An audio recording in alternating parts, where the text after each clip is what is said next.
हिमाचल के घने जंगलों के बीच एक छोटा सा गांव था, धौलागढ़। यह गांव दिन में शांत और सुंदर लगता था, पर रात के समय लोग अपने दरवाजे कसकर बंद कर लेते थे। वजह थी काली परछाई। गांव के बुजुर्ग बताते थे कि जब भी कोई अकेला जंगल के ओर जाता है, एक परछाई उसका पीछा करती है। कई लोग कभी लौटकर नहीं आए, पर शहर से आई पत्रकार अनामिका ऐसी कहानियों पर विश्वास नहीं करती थी। वह इन अफवाहों की सच्चाई जानने धौलागढ़ पहुंची। पहली रात उसने गांव के सरपंच से पूछा, सच सच बताइए, आखिर यह काली परछाई है क्या?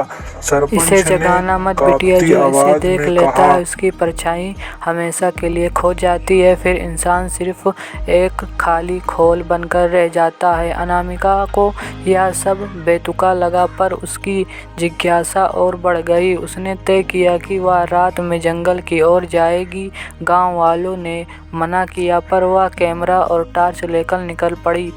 जंगल में अजीब सी खामोशी थी, ऐसा सन्नाटा मानो पेड़ों तक ने सांस रोक ली हो। अचानक और बंद हो गई। उसने झुलझुला कर इसे थपथपाया, तभी पीछे से पत्तों की चरमराहट सुनाई दी।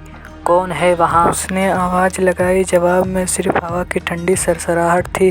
फिर उसे एक अजीब सी अनुभूति हुई, जैसे कोई उसके बिल्कुल पीछे खड़ा हो। उसने धीरे धीरे मुड़कर देखा, कुछ नहीं, लेकिन ज़मीन पर चांदनी में एक परछाई दिखाई दे रही थी, किसी इंसान की, और वह परछाई उसकी नहीं थी। अनामिका का दिल तेजी से धड़कने लगा। उसने कैमरा उठाकर फ़ोटो लेने की कोशिश की, पर कैमरे की स्क्रीन झिलमिलाने लगी। उसी समय परछाई धीरे धीरे उसकी ओर बढ़ने लगी। जहाँ जहाँ वह कदम रखती जाती, अनामिका डरकर पीछे हटने लगी, पर उसका पैर एक पत्थर से टकराकर वह गिर पड़ी।